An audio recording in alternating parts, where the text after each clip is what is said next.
Need to scan paper documents into high-quality PDFs using NAPS2. In this tutorial, I'll show you the complete process from connecting your scanner to saving your finished document. Whether you're scanning receipts, contracts, homework, or office paperwork, this guide will help you get started quickly.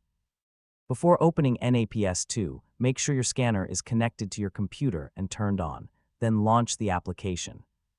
If this is your first scan, NAPS2 will ask you to create a scanning profile, which stores your preferred scan settings for future use. Click Choose Device and select your scanner from the list.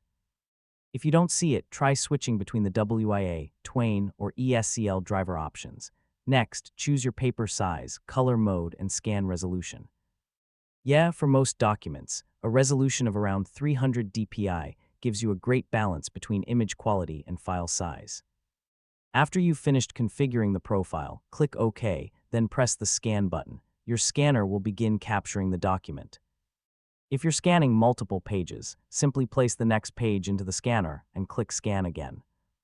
NAPS2 automatically adds each page to the same document, making it easy to build multi-page PDFs. Once all your pages are scanned, review them before saving.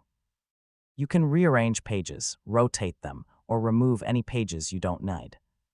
When everything looks good, click Save PDF, choose where you want to save the file, give it a name, and then save it to your computer.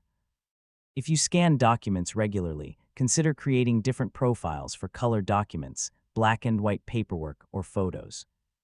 It saves time because you won't have to change the settings every time you scan. You can even enable OCR later to make your PDF searchable.